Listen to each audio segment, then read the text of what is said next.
Water is essential to the survival of the human species. Every day, you, me, and other humans need to drink copious amounts of water in order to stay hydrated and healthy.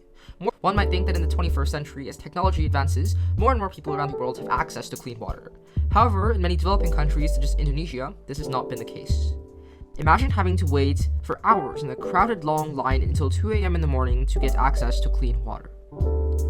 One might wonder, how did the situation get so dire? The Indonesian water crisis didn't happen instantly. There are many contributing factors over a long period of time in recent years that led to the sudden influx in the amount of people not having access to clean water. In recent years, the biggest contributor to Indonesia's water crisis is pollution. Due to the prevalence of outsourcing, the agricultural and manufacturing industries have taken a hold. These industries produce crops and textiles that leave behind many toxins which are not properly disposed of. These toxins include lead and cadmium, which are dumped into the rivers and lakes of Indonesia. Through these lakes and rivers, they enter the drinking water of citizens, leading to poisoning on a mass scale. Due to the lack of a proper sewage system, over 56% of Indonesian households empty their sewage and household wastes into these rivers, exacerbating the problem. Saltwater intrusion has also become a massive problem in many parts of Indonesia. Saltwater intrusion occurs where, due to processes like natural disasters, as well as rising sea levels caused by climate change, saltwater from lakes and oceans spill into freshwater reservoirs, making them undrinkable. Finally, due to a lack of government regulation, water companies were able to create a monopoly in the market, pricing water at extremely high rates to the point that many cannot afford it. Now I'll hand it over to John to talk a little bit about the consequences of Indonesia's water crisis. The consequences of this water crisis has impacted Indonesia in a multitude of ways. First, over 100,000 children have died annually because of waterborne diseases, like cholera and diarrhea. And due to Indonesia's wet environment, polluted waters are the perfect place for diseases to spread. On average, Indonesian households spend over 25% of their income to purchase bottled water due to abusive prices corporations have set. This cuts into other household expenses including healthcare and education.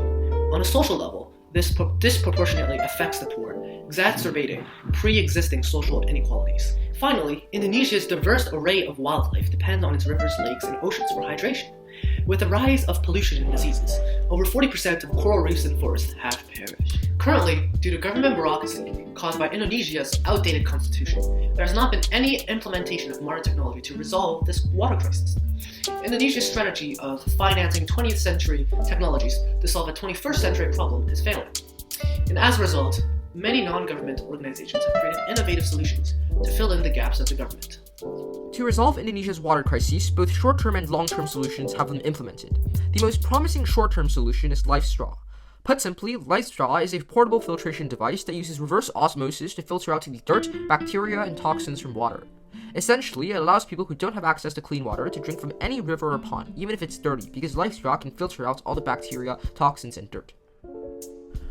On an ethical, moral, and humanitarian basis, Life Straws are the ultimate solution because they allow people to get the fresh water they need quickly.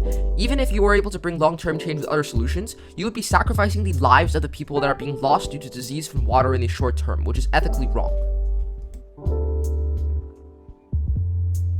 It allows the most vulnerable individuals to quickly have clean water. However, there are also many cons. First and foremost, Life Straw is a reactionary solution. It doesn't tackle the true root of Indonesia's water crisis, coming from things like pollution and the intrusion of salt water. What this means is that even if it's widely implemented, the issues concerning Indonesia will still continue. Moreover, there are also many difficulties getting Life Straws to the most remote villages. Another more long-term solution is desalinization. Essentially, it's a method of removing the salt from salt water to produce fresh water. How it works is filtered seawater is forced to go under pressure through special membranes where the natural osmosis process is reversed. The pores in the membrane are tiny enough so that things like bacteria, germs, salt, and other impurities are separated from the water. The water is then extracted and ready for use. Pros to desalinization are clear. Not only is it a highly understood method, it also allows for long-term change. The plants that desalinized water will produce fresh water for people to drink for decades to come, effectively ending the water scarcity problem in Indonesia. However, there are still many cons. Building these desalinization plants costs hundreds of millions of dollars and are very expensive. So this is very unrealistic for developing countries such as Indonesia. Moreover, if the salt and bacteria taken out from the reverse osmosis process is not properly diffused into the ocean, it can harm local marine life significantly. Because the environment and the local fishing industry is a very important part of the culture of the Indonesian people, when the government builds many desalination plants that pollute the local environment, it will also in turn hurt their culture. Finally, on a political level, it would be very difficult for the Indonesian government to permit lots of tax money being used on these desalination plants because of an unwillingness to try to help the people in poverty, as well as government bureaucracy dealing with issues with the poor. Finally, there have also been innovative solutions to evaluate how safe a water source is for drinking. For example, an Indonesia startup called Banu has created a software to try to deduct whether a water source is dirty or not and whether it's safe for drinking using the amount of bubbles that fish is. At the end of the day, it's innovations like these that give humanity the hope of one day being able to see Indonesia's water crises resolved. Only the global modern youth, you and me, have the ability to create these innovations, so the responsibility of resolving such a crisis lies in our hands.